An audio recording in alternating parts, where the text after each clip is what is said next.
What's going on, everybody? Welcome in to this week's 16 edition of Main Slate Matchups. Got a great slate ahead. Now, I will start off by saying I'm in Pennsylvania right now, which means I can't put in any picks on Underdog, Prize Picks, any of those sites until I get back into Virginia. So this is going to be a very DFS heavy show. I can't give away too many of the picks before I'm able to give out all of the plays to our subscribers at FTN.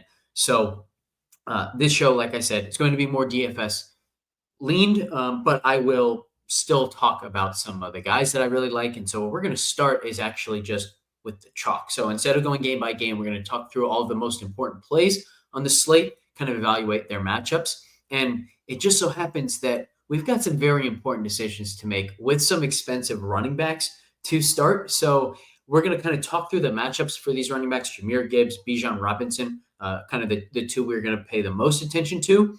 And then see if there are some cheap stacks we can fit with them, and then close it out with, if we're not paying up for those running backs, who else can we pay up for? What are their matchups like? So that's going to be the show here in week 16.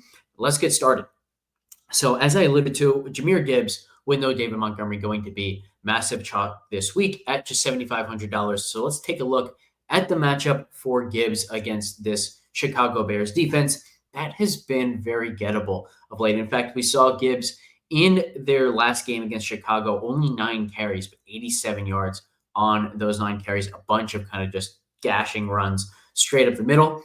As we know, he's been incredibly efficient with his touches. So let's see if we can expect that efficiency to continue as the volume will increase now that there's no David Montgomery. So I'm going to go ahead and go to the DVOA adjusted fantasy points against data first. And we can see Chicago has become a plus 12% matchup for opposing running backs, negative 23% for quarterbacks, negative 33% for opposing wide receiver ones. So very much a running back funnel at the very least. So that's working for Gibbs to start. And now let's see if we can find some other stuff in StatsHub, just kind of evaluating this matchup.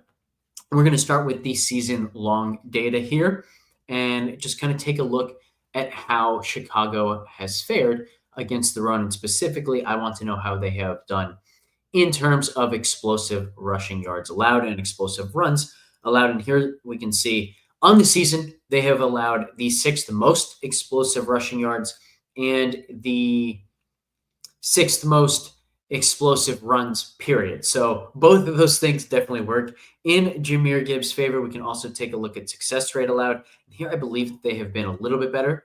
Yeah, so in success rate allowed, 17th. Still not good, just average, but not very below average of the way they are in explosive runs allowed. So like I said, that's very much going to help Jahmyr Gibbs. We also saw from that matchup a few weeks ago, I don't even need to kind of run through it again, where they have allowed the most explosive rushing yards and where they have been weakest is against inside zone runs. Now, Gibbs and Montgomery both use a healthy amount of both inside and outside zone concepts in their run game. Gibbs used a little bit more than Montgomery on outside zones and a little bit less on inside zones, but with no Montgomery in there, we know we're going to get a heavy dosage of both for Jahmyr Gibbs, and it's been those inside zone runs that Chicago has struggled with the most. So very good matchup in that way, good matchup in the overall explosive numbers. And what I also like doing at this time of year is splitting the season kind of into 2 halves. So here we can also see I have now sorted by weeks 9 through 15. So the last 7 weeks versus the first 8 weeks, just kind of a first half, second half sort of thing. And we can take a look at how Chicago has fared against the run in this time. And this is why Chicago is now the 6th worst overall in the season, because in the last 7 weeks, they have allowed 460 explosive rushing yards and 27 explosive runs in that time, 2nd worst and 3rd worst in the league, a 12.4% explosive run rate, pretty much right in line with their season-long numbers. So that hasn't come up, but the success rate has come up a touch to 42.4%. So they've just been worse against the run. They've also been worse against the pass, especially to wide receiver 2. So maybe you give Jameson Williams some consideration as well in this one. But this is all systems go for Jahmyr Gibbs, both in terms of volume and matchup. We should see the efficiency stay close to what we are accustomed to from Gibbs, even as the role drastically improves, which means it's going to be incredibly difficult to not play Jahmyr Gibbs. My guess is that Gibbs will sim well this week, even if he gets to like 50, 60%, that you're just better off differentiating elsewhere this week because his chance of failure is probably just the chance that he gets hurt. If he doesn't get hurt, he probably does not fail, which means you're not gaining on the field by fading him this week, and therefore it doesn't really matter if he's 40%, 50%, 60%. You're still trying to win the slate elsewhere, and you're just trying to have Jahmyr Gibbs be that high probability play that he is this week. So very likely to start my lineup this week with Jahmyr Gibbs coming off my best week of the season. By the way, got a ticket into a $4,000 contest, a $555 contest. Got the big wins. We had wins all over the place in our NFL Discord channel. So if you haven't already, sign up, give yourself a chance to use the brand new contest sims. You can see contest sims here at the top of the screen, free as a part of any DFS or VIP subscription for the rest of this NFL season through the Super Bowl, by the way, not just the regular season, through the playoffs as well. So no better time than to give our DFS product a try, and that includes the GPP scores that put us on that New York Jets stack last week. Devontae Adams and Garrett Wilson were near the top, made it a very easy double stack, brought it back with Brian Thomas Jr., and it was kind of easy from there. We also had hugely negative GPP scores on Chuba Hubbard and Rico Dowdle, which got us on to James Conner. So you did those two things from the GPP scores, and you were guaranteed to have a great week. It didn't matter how much you screwed up the rest of your lineup. You were in for a good one. Hopefully we get more of the same this week. And I think what we'll find is Gibbs, like James Conner last week, even as a very chalky player, is going to have a fairly good or at least kind of neutral GPP score. He's not going to scream fade by any means. And the Sims are definitely going to like him. So Gibbs, $7,500 probably going in lineups. So if we go there, we're left with $53.12 per player. And then the next guy we got to talk about is Bijan Robinson, $8,100. It will be a little bit difficult to fit both of these guys. If you start with both of these running backs, you end up with less than $5,000 per player throughout the rest of your lineup, but it may be worth it. So let's jump back over to StatsHub, and I'll go back to the last 7 weeks and kind of take a look at the explosive rushing yards allowed. Giants, fifth worst here. They have allowed 23 explosive runs in this time. That is sixth worst on 11.6% explosive run rate. Success rate, the Giants, fifth worst in this time. Now, they haven't faced a ton of outside zone, 17.7%. But the reason I bring this up is because nobody runs more outside zones than this Atlanta Falcons team. In fact, I'll bring up the other StatsHub tab right now, and we can go to rushing advanced player, and we can take a look at how often players are using outside zone. And you'll see here the top two in the league, 59.5% outside zone rate for Bijan Robinson, 50.0% for Tyler Algier, nobody else at that 50% number. In fact, there are only 5 others even at 40% outside zone usage. So it's always important when evaluating the matchup for any Atlanta running back to know how the opponent fares against outside zones. So let's take a look at how the Giants have defended those outside zones. So we're going to go to the Giants. Actually, I don't need to do that. I'm going to go to the defense tab instead. Rushing advanced, and I'll use the advanced filtering here. Rushing, run concepts, concept outside zone. Apply that, and now we get exactly what we're looking for here. So where I'm going to start is same place I always start. I want to see those explosive rushing numbers. And here the Giants have been actually much better. So only 17th. However, they have allowed a 14.5% explosive rush percentage. That is 7th worst in the league. And that is a fairly high number when you look at these explosive run rates. Remember, Chicago, we just looked at. Overall, they were about 12%. So you do typically see a little bit of a higher explosive run percentage on these outside zones.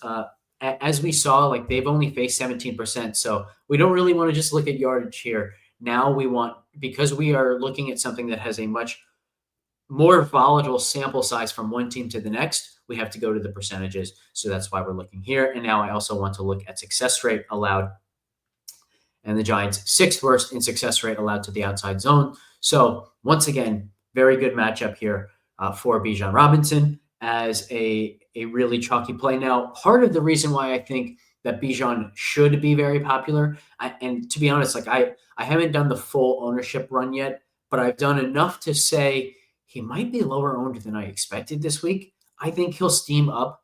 But part of the Bijan thesis this week is, hey, you've got a rookie quarterback in. It's not that I expect Penix to just check down over and over again. Like I think he actually might push the ball downfield a little bit more than Kirk Cousins if he's asked to. It's that I don't think he'll be asked to that a lot. I think they will have a lot of schemed touches in the passing game for Bijan Robinson, just trying to make things easy on the rookie quarterback. Getting the ball in Bijan's hands in space, always a good idea. So I think that adds to his ceiling. And yes, Tyler Algier will be a part of the run game, but if we're expecting them to run the ball a ton, and they should be able to run the ball more in this game than they have in a lot of games. Like we just saw a ton of run volume in that 15-9 win this past week, where Bijan had 22 carries. Algier also involved, but he was involved because it's the third consecutive week where Bijan got to 20 carries, 26, 22, and 22. I expect his targets to go up this week as well. So touches should be there. Efficiency should be there as well for Bijan Robinson. Just a really, really good spot. I think it's going to be very difficult, like I said, to get off of either of these backs, which means the next thing we need to look at is, are there viable cheap stacks? So let's go ahead, bring up some of the options here and just kind of talk through where we might be able to go and then evaluate the matchup for those teams. Far and away, I think the easiest answer here is Chicago. We already want Gibbs doing really well. If Gibbs does really well, it means Chicago has to throw the ball a ton. This Detroit defense really has not been good. So while Caleb Williams hasn't necessarily been good either, it's potentially a very nice stack, and it's very affordable because check out the prices on the Chicago receivers. DJ Moore down to 5,700, Keenan Allen 5,300, and then Rome Odunze at 5,100. So definite option here with Chicago. So let's take a look at the matchup, and specifically where I want to look is in these last 7 weeks. And the reason I want to look here for Detroit especially is because everything changed when Aiden Hutchinson went down. In fact, our chief data officer, Frank Brank, did a great kind of study on pass protection, blown blocks, and pressures allowed, and then also looked at it from the defensive side of things. And what we saw is that Detroit was 16th in blown blocks created and pressure rate created before the Aiden Hutchinson injury. They've dropped to 25th after, and they've dropped to 25th despite the fact that they are blitzing a ton. So let's go take a look at exactly that. We can see, I'll start with the pressure stats here. We can look at blitz rate for defenses in the last 7 weeks. The Detroit defense blitzing the second most in the entire league. 39% of dropbacks they are blitzing, only trailing Tampa Bay. And in this time, they are also playing a ton of man coverage. So 2 very extreme tendencies here, which we always like. It makes evaluating the matchup a lot easier. You can see the second most man coverage in the league at 63%, only trailing Washington. So tons of blitzes, tons of man coverage, which makes our job pretty easy to evaluate this matchup for Chicago and the receivers. We just need to look at performance against the blitz and performance against man coverage. So let's go do exactly that. So I'll go quarterbacks. I'm going to get rid of the filters. And I do want to start here with Caleb Williams because it hasn't been great. And I want to put the wide receiver performances in context here by showing you that Caleb Williams hasn't been all that good here. So in fact, where we'll start is we'll just look at overall DYAR. And let's see where Caleb ranks here. We know it's not going to be good. 31st, negative 67 DYAR, negative 13% DVOA. So that's kind of our baseline for Caleb Williams. Let's see how he does against man coverage. Let's see how he does against the blitz. So again, negative 13% DVOA is kind of the main one to focus on here. And advanced filtering, passing, verse blitz to true, apply that. And what we'd like to see is, hey, you know what? He hasn't been good overall, but when he's been blitzed, he's had quicker answers and he's been better. Well, that's not really the case. Instead of being 31st, he's 29th, negative 23 DYAR, negative 13.6% DVOA. So pretty much no difference in his performance against the blitz versus against no blitz. Where there is a big difference, though, is against man coverage. Against man coverage, he has been flat out terrible. And that's not great, right? That's not what we want to see down here. Where is he? Where are you, Caleb Williams? Negative 242 DYAR. That is a massive number. Absolutely massive, which means he's actually been positive against zone this season, negative 26% DVOA. So basically twice as worse per dropback against man coverage than he is against zone coverage, or actually than he is default. So probably like an infinite amount worse by DVOA against man than he is against zone, since he's actually gaining against zone. So it's not good for Caleb in this matchup in that way. However, we might be able to say, you know what? Volume is going to matter more here. The volume is just going to be there so much that he can still get there. It also, by the way, kind of helps to explain why he has actually done okay against Minnesota this season. Wasn't great in that last outing, but remember 2 games ago against that vaunted, confusing Minnesota defense, 32 of 47, 340 yards and 2 touchdowns, then went and had the huge second half against Detroit, ended up with 256 yards and 3 touchdowns after putting up a total goose egg in the first half with, I think, like less than 50 passing yards or something in the first half, then over 200 in the second half with 3 touchdowns. So tale of 2 halves, which I think kind of tells the story here for Caleb Williams. The matchup is really good. The volume should be there. But in terms of the tendencies and how Detroit, or how he matches up with Detroit's style of defense, not good. It gives him a really wide range of outcomes. We could see the first half Caleb Williams against Detroit from that last matchup. We could also see the second half Detroit, or the second half Caleb Williams against this Detroit defense from that last matchup. So we want to follow ownership on this one.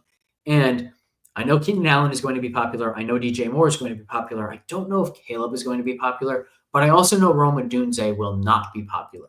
So maybe that's a path that we can take. I want to keep it with the wide receivers, because if we go to the DVOA adjusted fantasy points against tab, we can see negative 5% against quarterbacks, negative 29% against tight ends, negative 16% against running backs. This is Detroit defense, but then plus 13%, plus 8%, and plus 20% for wide receivers. So when teams produce against this Detroit defense, they are producing through the wide receivers.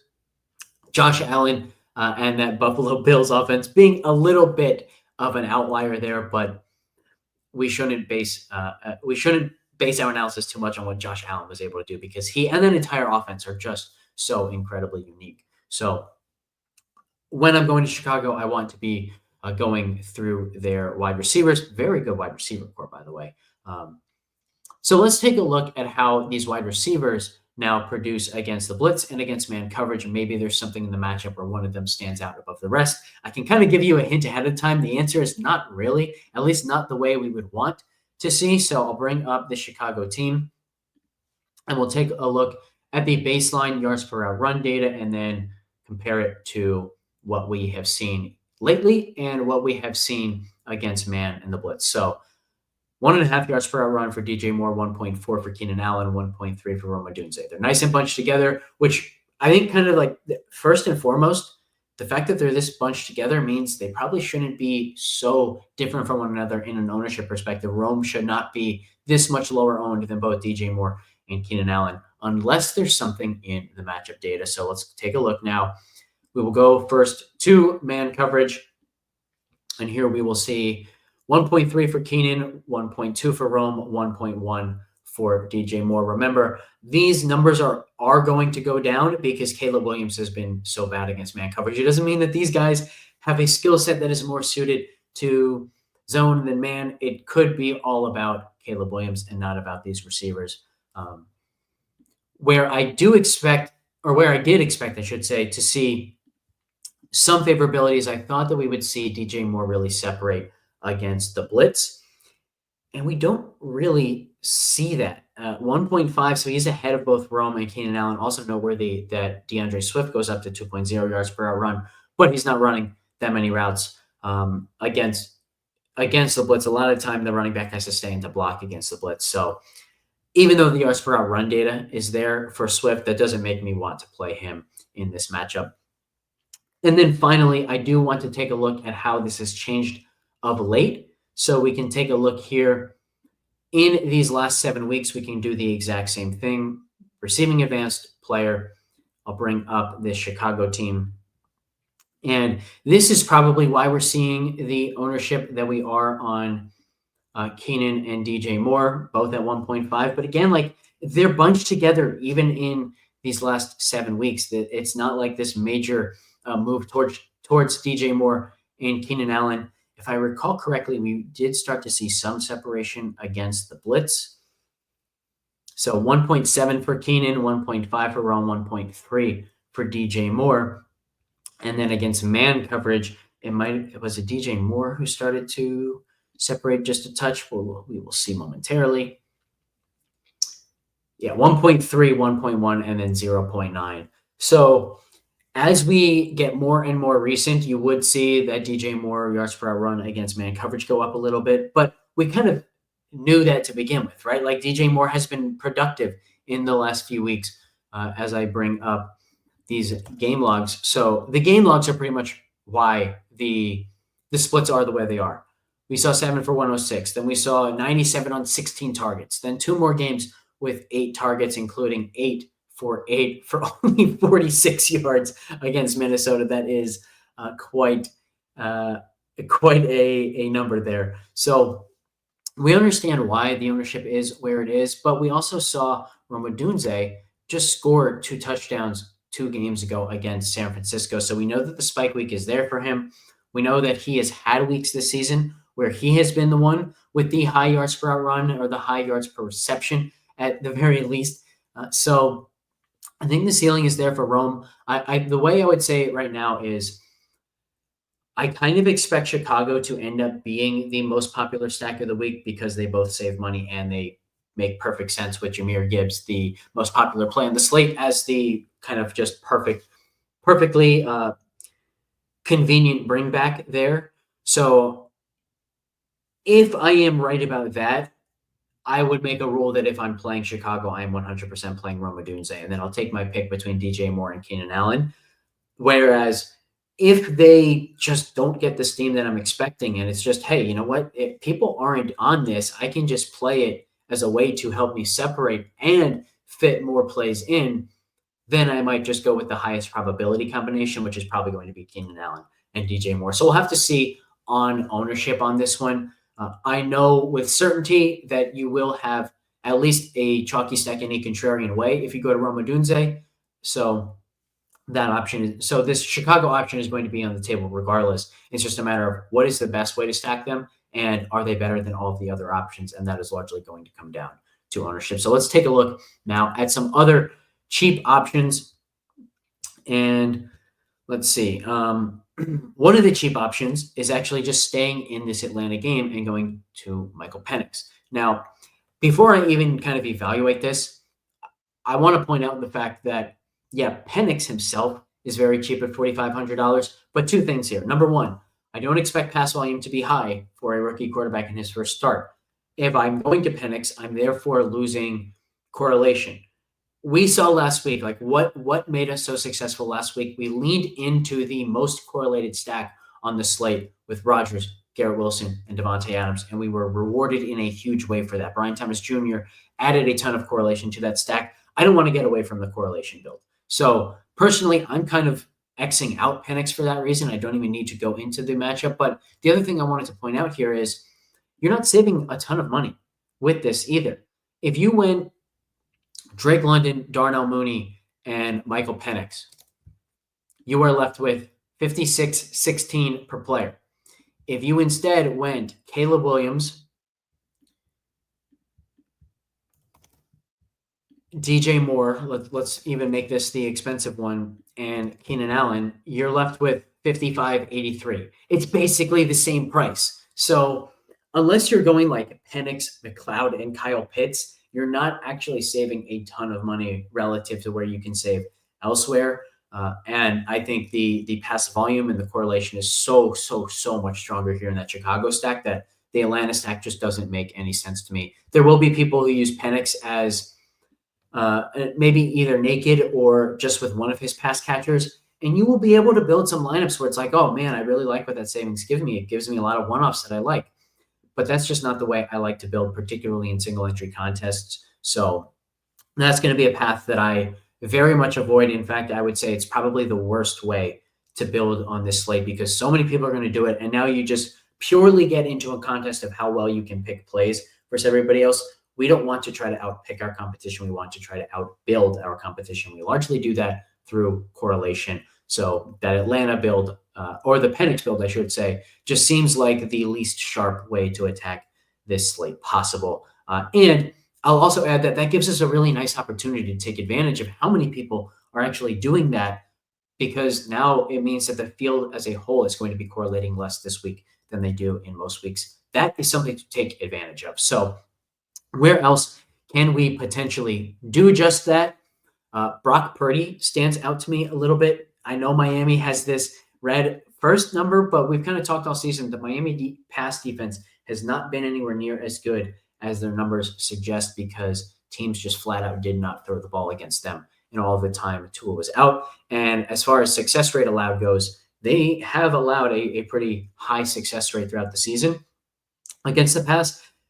Primarily, my interest in San Francisco comes down to my interest in George Kittle.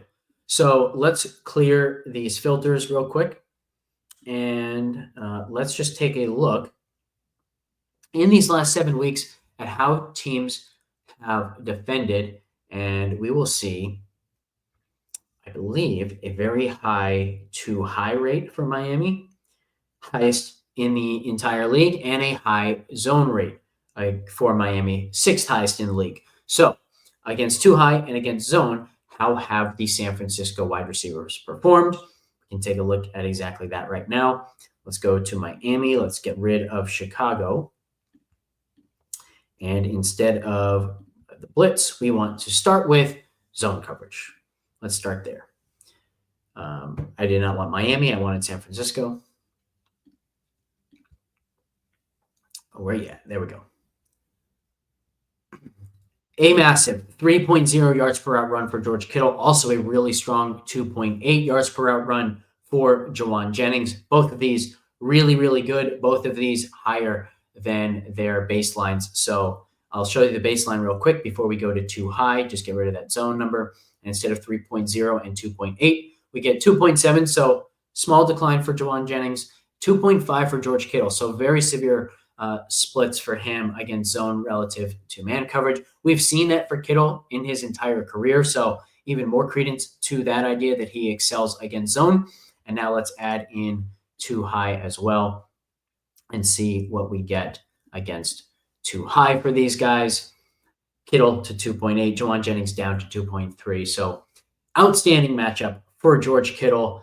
We also see in the DVOA adjusted fantasy points against data that Miami has allowed a lot to tight ends, plus 8%, whereas they are negative to all wide receivers, negative 18% to quarterbacks. So I talked about, I kind of introduced this stack and Kittle as part of the stack, but maybe the best answer here is just to say Kittle as a one-off, maybe as a mini stack with someone in Miami, but George Kittle, a phenomenal play this week. Going to be low owned once again and should not be. We have seen him thrive without Christian McCaffrey all season. We were all over him in their last game, both in the props world and in that showdown. And San Francisco as a whole failed massively. Kittle still got there. Kittle still had 4 for 61 on 7 targets, even though they only scored 6 points and the ball could not come out of Brock Purdy's hand correctly in that not even hard rain. That was just a horrible Brock Purdy performance, but Kittle still was the guy, still produced, and really showed what we had kind of theorized all week long. Is that without Christian McCaffrey, he has become kind of the focal point of the offense. He's the guy they want to put the ball in their hands and just let him do his thing. So really, really love George Kittle this week. Now, I'll bring this up. If you go Kittle, Gibbs, and Bijan Robinson, you are in for some difficulty filling out the rest of this lineup, just 47-33. In fact, if you added in that Chicago stack, you'll see yeah, that's cheap, but it's not necessarily cheap enough. If we did, let's even throw Rome Odunze in here. You're still only left with 41.66 for those three remaining spots. One has to be a wide receiver. If I'm paying up for George Kittle, I don't want to use a really cheap tight end as the flex, which means I'm going to have that much more difficulty paying down in the flex. So this is a very difficult build to pull off. We may end up with a decision of okay, I have to choose one between Bijan Robinson or George Kittle, unless we find an even cheaper stack. Now, there are a couple other stacks that I do think are worth touching on. So let's take a look at those real quick. And where I'm going to start here is New England. And this is basically just another bet on volume. When we are going really cheap, we need correlation and we need volume, because if they're this cheap, it means they're not going to be efficient, right? If they're efficient, they're not going to be super cheap. So Drake May, $5,800. He's not all that cheap, but if he has to throw the ball a ton, his pass catchers are really cheap. Now, like I said, if I'm going George Kittle, I probably don't want a second tight end, but Hunter Henry, $4,100 is quite cheap. We can also go to the wide receiver side.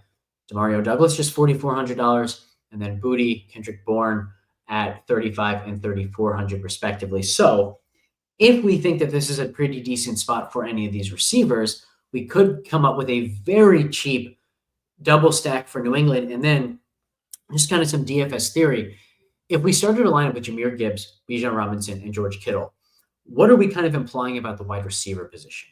We just paid up for two running backs and a tight end. We're kind of insinuating that there aren't going to be any massive performances at the wide receiver position from those expensive high ceiling players, which means that the really cheap wide receivers have a much easier time kind of just keeping up, not matching the production by any means, but just staying within an arm's length of them so that the running backs and tight end can actually outperform their expectations and can actually then separate from the field with, we know running backs have lower ceilings theoretically than wide receivers. We just saw that in a big way this past week. So if we are implying that we don't see those massive ceiling performances, we don't get a Devontae Adams 40-plus performance or a Puka Nacua 40-plus performance, it makes these really cheap wide receivers that much more viable. So definitely worth looking into the matchup here for these New England wide receivers. Let's start here with the DVOA adjusted fantasy points against state and take a look at Buffalo.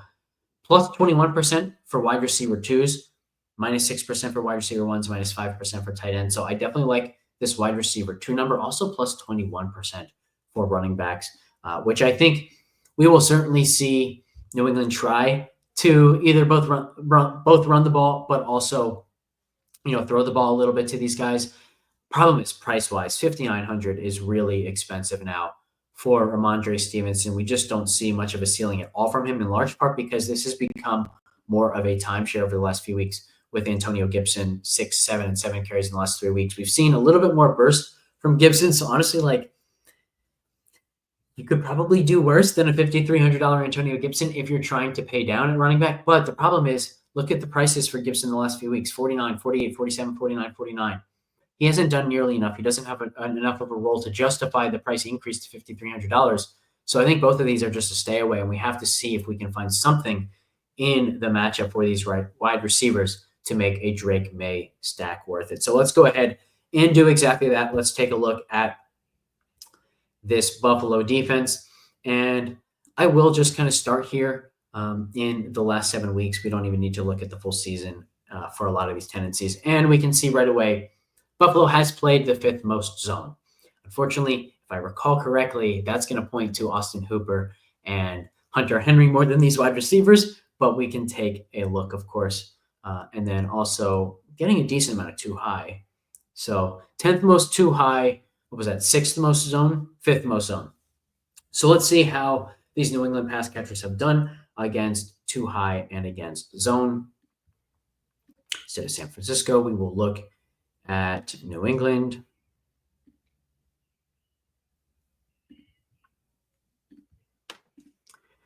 And sure enough, we get Hunter Henry and Austin Hooper up top. 1 point for Demario Douglas.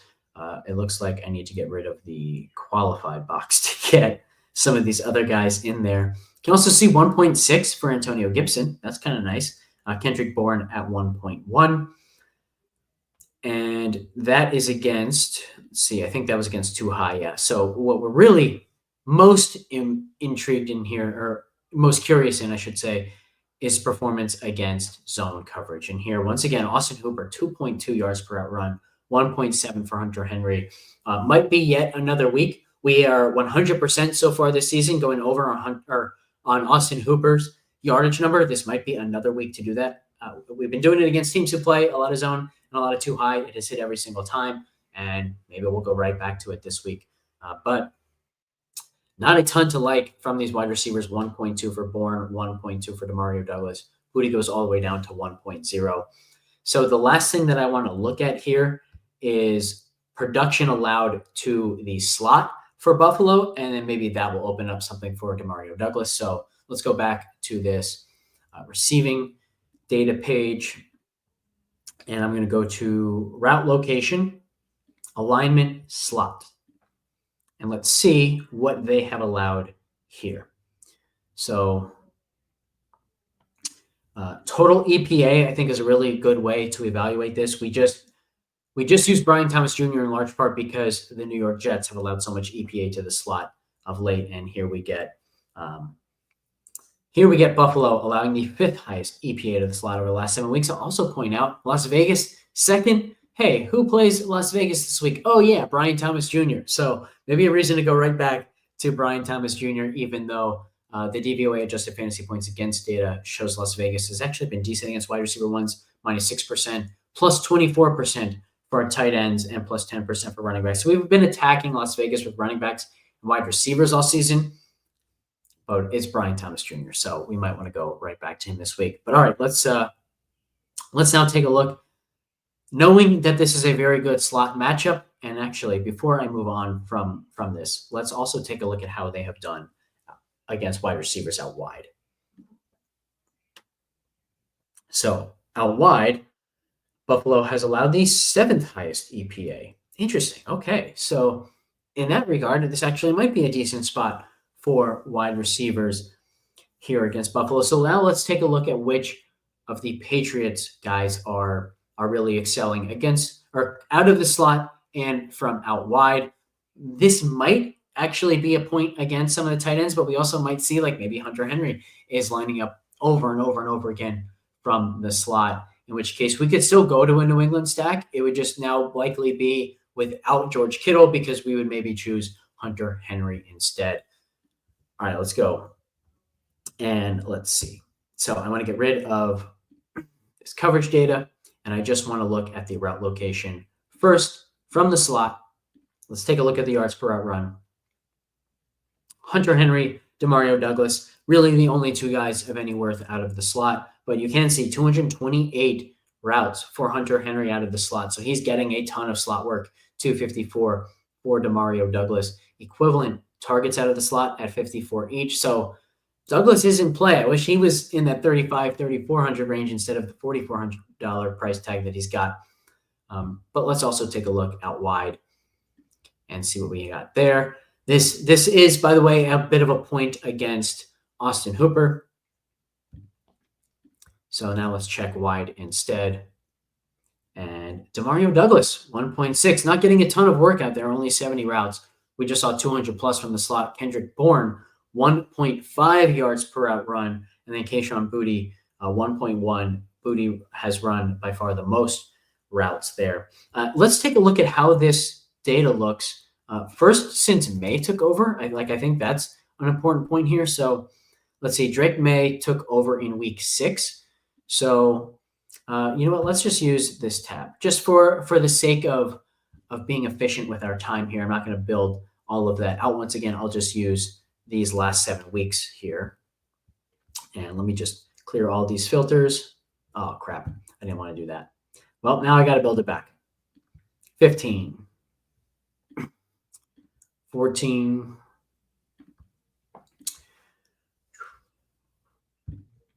so this is important to do for 2 reasons. Number one, we want to see, hey, Kendrick Bourne has been the most efficient from out wide, but is he actually running more routes of late? So we'll want to check that. And we also want to see, are these splits different with Drake May than overall when Jacoby Brissett had, 5 starts to start the year? So I want to look at both of these things and help use that to help kind of narrow our decision here on which New England guys, if any, we should be interested in. So New England, receiving advanced. Let's do this whole thing again. In fact, let's look at zone. I want player. So it looks like we're still going to see Austin Hooper. My goodness, look at that. 3.7 yards per out run in the last 7 weeks against zone coverage. He's kind of been the go-to guy. So this is why we have hit over and over and over again on Austin Hooper in these zone-heavy matchups. Definitely can go right back to that. Also interesting, Kendrick Bourne up to 1.7. I like that aspect. Henry 1.5, 1.3 for Demario Douglas. Really looks like Bourne is the receiver to go to instead of Kayshon Boutte if we are going to go a double stack wide receiver route where it would probably be Bourne and Demario Douglas. But let's also check the slot and out wide data now for these guys. And let me get rid of the zone coverage filter. 1.7 for Hooper. Not running a ton of routes out of the slot, though. It's been Hunter Henry and Demario Douglas once again. No surprise there. And now let's take a look out wide instead. And we can see 2.1 for Demario Douglas. Once again, not running a ton out here. Kendrick Bourne, 2.1. 174 for Kayshon Boutte. So what happens if we get rid of some of these weeks? And I just want to see so now we have check the games here. So 5 for Boutte, 4 for Bourne. So the fact that Bourne missed a game doesn't explain this difference here. We might see more of a difference, or less of a difference, I should say, as we get closer and closer to recent data. So 52 routes run for Bourne in this time. In fact, let me get rid of the out wide filter. And let's just see routes run per game. Are we actually getting enough from Bourne? 63 to 85 for Hunter Henry, but more than the 43 from Austin Hooper. So he is out there running routes. 75 for Demario Douglas. Not seeing the action that Kayshon Boutte is 91 routes. But there is a chance that given how much more efficient these guys have been than Kayshon Boutte, that we will see more from Kendrick Bourne. So I would basically say Boutte's had the opportunity and hasn't been able to do anything with it. If Kendrick Bourne gets the opportunity, he could do something with it. We saw him now 38 routes run total in the last 2 games. So if I'm going somewhere on this team, it would be Bourne from the wide receivers. Maybe Demario Douglas, although really haven't loved what I've seen from him of late either. And if there's a route run concern here for Bourne, we have to have the same concern for Demario Douglas. Only 3 more routes run in the last 2 games combined. So I think Bourne and Douglas would be the way to go, but probably not strong enough to actually do that. Let me see. I want to check who we have listed as the wide receiver 1 and wide receiver 2 for this New England team. Boutte, wide receiver 1, Demario Douglas, wide receiver 2.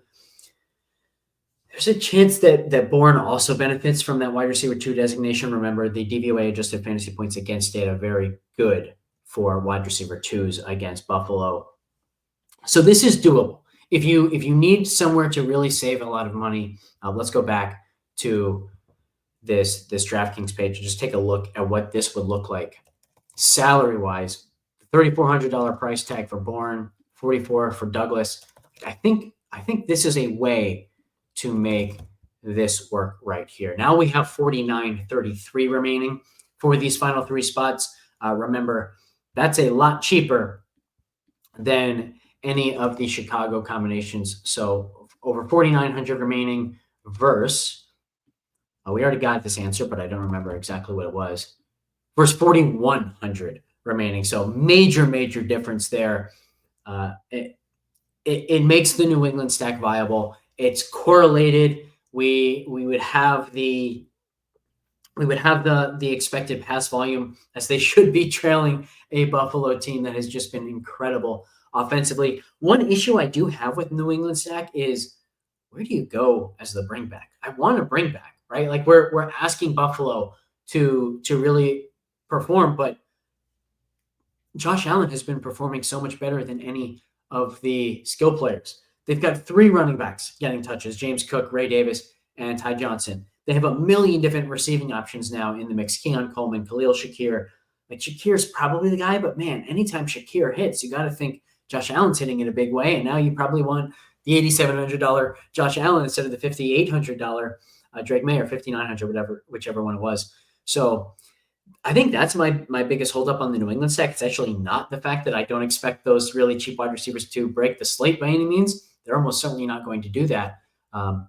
It's the fact that if I'm saying, hey, I like this stack because of the way it's correlated, like I want that fourth correlated piece with the bring back, and I don't think there's a good one on Buffalo. So the search continues for a cheap stack to really like. I think we should take a look at this Jacksonville Las Vegas game.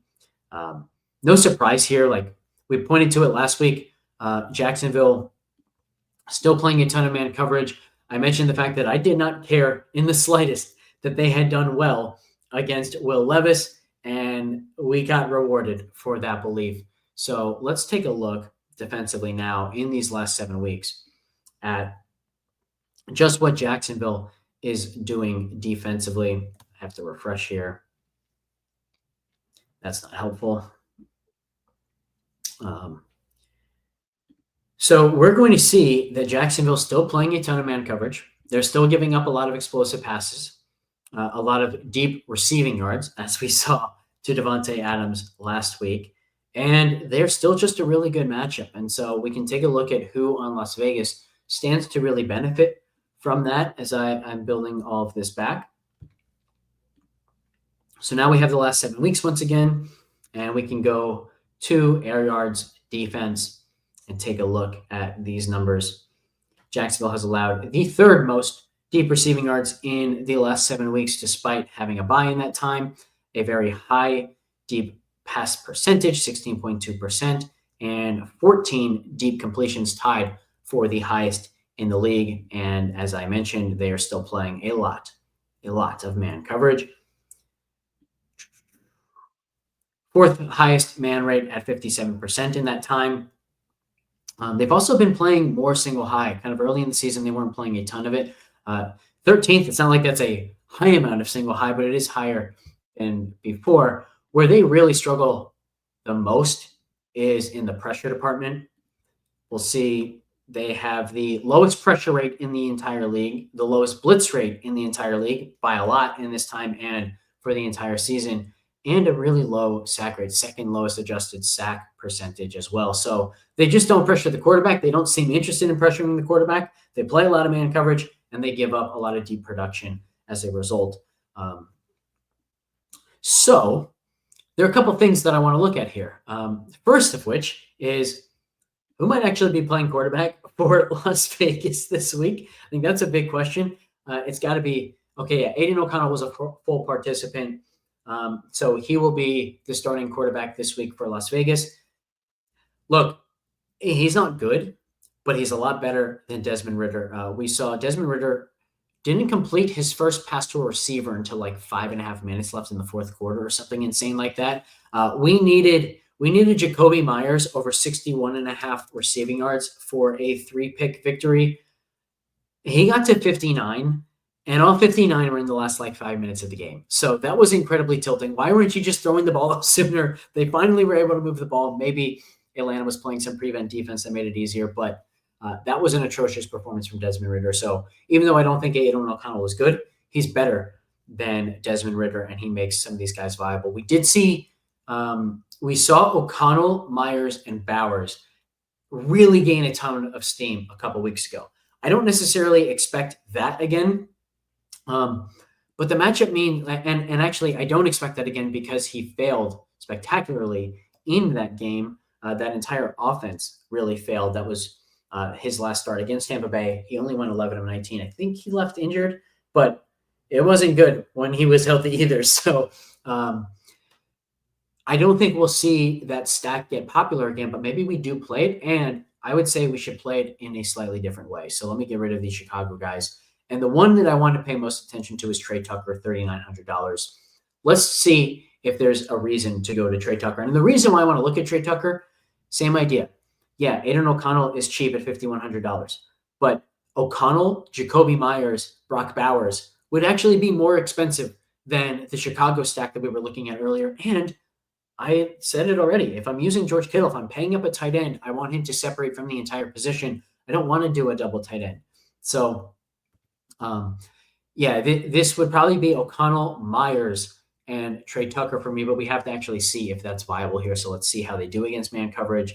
Let's also look at the DVOA, adjusted fantasy points against data. Sure enough, plus 19%, plus 26% for wide receiver ones and wide receiver twos against Jacksonville. So in that regard, this is a great spot. It's also plus 10% for Brock Bowers. And in some ways, we maybe want to treat Bowers as a receiver as well, maybe even the wide receiver one. But we know this is good here for Myers and Trey Tucker. So let's see if the other data is good for those guys as well. So let me bring up this tab here, and we will go to Jacksonville. We will go to Las Vegas. The other thing that I do think is then worth looking at in this game is, remember, we want to evaluate the matchup before the bring back. I already brought up the fact that from a slot perspective, this is great for Brian Thomas Jr. The other thing I want to look at is Las Vegas uses cover 0. So they blitz without a single safety deep more than any other team in the league. I think second is at like 7%, and Las Vegas is at 10%. So I also want to see how Jacksonville does against the 0 blitz. But first, let's take a look at Las Vegas. And what do I have up here? I have a wide. Okay, so let's go man coverage first. Let's take a look at these yards per out run data. And no surprise here, 2.2 for Myers, 2.1 for Bowers, just 0.9 for Trey Tucker. But we need to see how this compares to their baseline. So 2.2, 2.1, and 0.9. Coverages. Let's get rid of that filter and take a look. 1.9, 1.8, and then Trey Tucker down at 0.9. So it is a benefit for both Myers and Bowers to face a ton of man coverage. No surprise there. Both are very good route runners, especially Jacoby Myers. And then no change for Trey Tucker against man. That's a little bit surprising. But we also see he's running a ton of routes, and we only need that one big play. So we know that the fact that Jacksonville's allowing so much deep really works in Trey Tucker's favor. Remember, it was only a couple games ago that Tucker hit that one reception, 58 yards, but it was a touchdown against Kansas City. If you got 13.9 DraftKings points from Trey Tucker again, you'd be pretty happy here, especially if that meant Aiden O'Connell was putting up, how many points did he have? 23.6 in that game against Kansas City, ended up with 340 and 2 scores. Bowers had a huge game, but Myers was also pretty good in that one, 6 for 97, 15.7 DraftKings points. Bowers had the massive game, if I remember, 10 for 140 and a score. So we wouldn't want that aspect if we were going Trey Tucker and Jacoby Myers, but maybe you just flip that a little bit. It's Myers who outperforms Bowers. Bowers is stuck around 16, 17 DraftKings points, and then you'd be really, really happy with this build. So this is definitely in play. It does save more money than that Chicago build. So I very much like that aspect. And Brian Thomas Jr., $6,300 has become more expensive, but he's not at an impossible price, especially if you are using Aiden O'Connell and Trey Tucker. So let's look at one more aspect of this. I want to see defensively. So let's go back to this defense tab. I want to see what they have allowed out wide. So let's go back to that. Coverages, route location, wide. I want to do this because I think it's Trey Tucker mostly lining up out wide. I'm trying to see if there's a reason to really like Trey Tucker just beyond the fact that they've allowed a lot of deep production and they allow a lot to wide receiver twos. So out wide, EPA allowed. Let's see. I expected Jacksonville to be worse than 11th, to be honest with you. So 34.29. Let's see how they've been against the slot.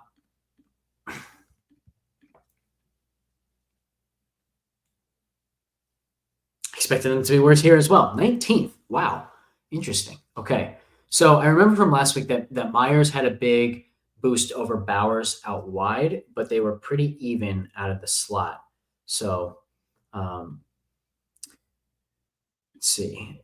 So that actually does help Myers again, I think, a little bit here. So let's go back to Las Vegas here, and let's add the out wide filter.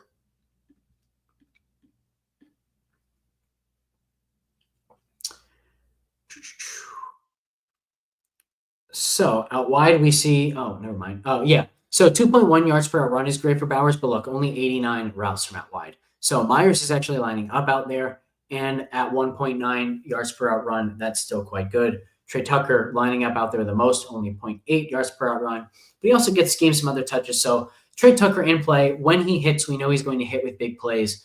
So I'm interested here. And then I also said I wanted to take a look at Jacksonville and see who produces for them against cover zero, see if there is anything big in the data there.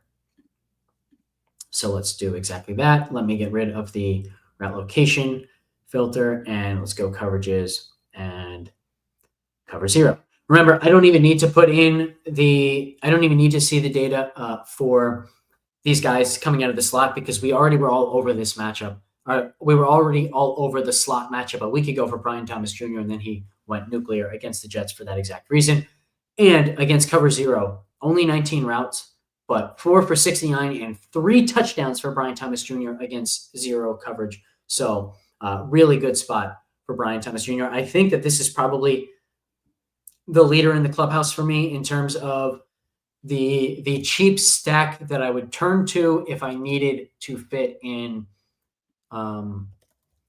Gibbs, Robinson, and Kittle. Now I'd only have 36.50 left, but if I'm paying down at a defense, like what does that leave?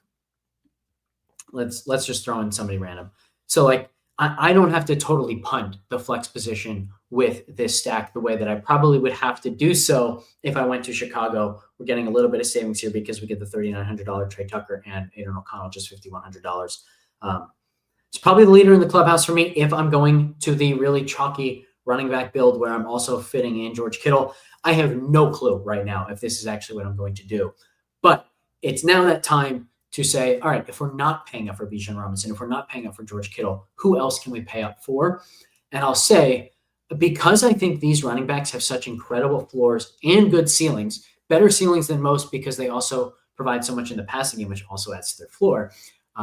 If I'm paying up elsewhere, I'm probably not doing it at the running back position. There are some running backs you could go to, particularly like I think you could go to Saquon Barkley at $8,300, but there's no chance I'm playing a $7,700 Chase Brown in what's not a great matchup with Cleveland when I could instead play Bijan Robinson at $8,100 or Jahmyr Gibbs at $7,500. I don't even think there will be an ownership advantage changing to Chase Brown, but even if there was, I wouldn't entertain it because Bijan, I think, is just so much better this week. Devon Achane would be interesting, particularly if I'm using George Kittle. There's at least like a separate element of upside there. We haven't really seen the explosive plays from him this season, but we know he's going to be extremely involved in the passing game. Their pass rate has been super, super high, which is why I actually want to start here by saying if I'm not paying up for Bijan Robinson and I don't need a cheap stack, I want a heavily correlated stack, and I want a stack that could then break the slate for me the same way the Jets did a week ago. And I think Miami is actually a good place to start. They've had a massive pass rate so far this season, but especially so over the last few weeks. They've kind of abandoned the run and just said, hey, if we're going to be successful offensively, it's going to run through Tua Tagovailoa. And this passing game, we've seen Tyreek Hill kind of bounce back. We know Jonnu Smith is really producing. Don't think I'd want to go to Jonnu because I'm going to want Kittle as the bring back here. But purely from a pass volume perspective, I do like this spot for Miami. And if we bring up the DVOA adjusted fantasy points against data, you can see there's not a ton to like in this regard. Minus 14% for quarterbacks, minus 24% for wide receiver ones. We do get a plus 2% for wide receiver twos, and a plus 3% for running backs. So if we were going to do this, I think we'd actually maybe want to go a little bit off the board, and maybe you go Tua, Waddle, and Devon Achane. Maybe you consider Jonnu Smith a bit of a wide receiver too. So that is in play, but it's not great by any means. I also should have mentioned, I think it's possible to instead go to a Jacksonville side with Mac Jones. The problem is I only want Brian Thomas Jr. from this team. Brenton Strange was great last week. I don't expect him to catch 11 balls again. That was kind of crazy. I think he was also taking advantage of that slot matchup. But it's another good slot matchup. The problem, I think, is we need Jacksonville to be pushed for them to then push the opponent back like we saw last week. And so if this Las Vegas offense is already producing and we have the salary saving play with true upside with Trey Tucker, it's really hard to imagine myself going to the Jacksonville side instead. I also want that, if I'm getting these savings, I probably want the savings to help me get George Kittle. So there's also that aspect of it. Let's see. We got to talk some other stacks. Let's talk Cincinnati. This will be the last one we touch on before the end of the show. Let's talk Cincinnati. We just saw Philly really dominate a game because they were facing Pittsburgh, a really single high dominant team, while Cleveland also a single high dominant defense. So the prices are pretty insane here. $8,500 for Jamar Chase, $6,800 for T. Higgins, Burrow all the way up to $7,500. But we should mention this because let's take a look at how this Cleveland team has defended, and let's take a look at how these Cincinnati guys do against that defense. So in fact, let me start with this tab so we can take a look at the defense from Cleveland. I have this one on, so I want to get rid of that. And let's just take a look at man rates and single high rates here. So Cleveland only 11th here in man rate, and actually their single high rate has also come down a bit. They're still playing the most single high in the league for the entire season over the last 7 weeks, only fourth highest at 63.1%. But that's still what we want to see, right? That kind of opens up a lot of possibilities on the outside for both T. Higgins and Jamar Chase. When these guys hit in a huge way, that's how they're doing it. The problem is when we've seen the massive performances this season from Chase especially, let's take a look at this, okay? When Chase has put up massive numbers, 27-20, we saw 35-34, we saw 41-38.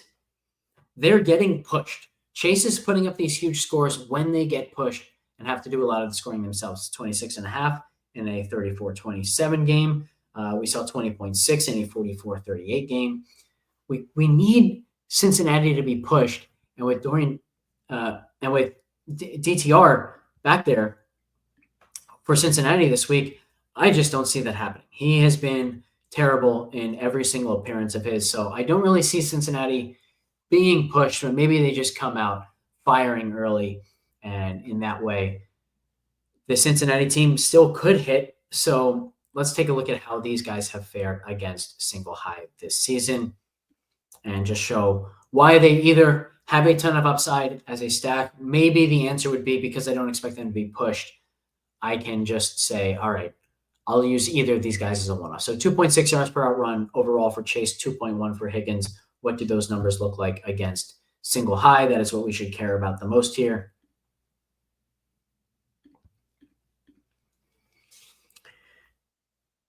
Jamar Chase goes up to 2.9, Higgins 2.2. Not as big of a difference as I was expecting. Chase historically has been incredible against single high. So it wouldn't surprise me if these numbers go up by the end of the season, but it's a good matchup. It's not like the incredible matchup that I thought it might be. So don't have a ton of interest in the Cincinnati stack. In fact, I basically have no interest in the Cincinnati stack because number one, I don't see them being pushed. And number two, I would have no idea who to go to as the bring back here. So let's see, are there any other options kind of on this entire slate? Maybe some Mason Rudolph, Calvin Ridley stuff with a Jonathan Taylor bring back, but I don't really want Jonathan Taylor at his price tag. It is 69, so slightly better than what we've seen at times. The season was up in the mid sevens, but one thing you'll notice as you really dive into the slate, if you haven't already, is there aren't a ton of great spots on this slate. Not a ton of great games, not a ton of great game environments. Maybe some interest in Minnesota, Seattle, but the price tags in this game are also like really high. Darnold all the way up to 65. 57 does seem low for Geno. Probably need to look at how, in fact, 6,000 and 5,500 for Metcalf also low. They're low enough for me to do a quick check here. We know Minnesota blitzes a ton, and we know Minnesota plays a ton of zone defense. So let's see what we can find for Seattle against those two aspects. We also know the DVOA adjusted fantasy points against data. We've seen Minnesota become worse and worse and worse against wide receivers throughout the season. Plus 13% for wide receiver ones, plus 31% now for wide receiver twos against Minnesota. So maybe there's something here at these really low price tags. Let's take a look. Let me get rid of Cincinnati and let's get the correct filters on here. I want zone coverage. Minnesota also plays the most two highs. We can also take a look at that. Yards per route run here, we get 1.9. Let me put the qualified box back up here. 1.9 for JSN, 1.7 for DK Metcalf. This is against zone coverages. Before I go to too high, let's see what their baselines look like. 2.0 for JSN, 1.9 for Metcalf. So both go slightly down with that zone filter on. Kind of guess we'll see the same against too high, but I'm not entirely sure. 1.9 for JSN. Metcalf goes all the way down to 1.5, so I don't like that, but the price tag might be worth it. And then finally, let's get rid of the coverage filter, and let's see how they do against the blitz. Here we might see something good.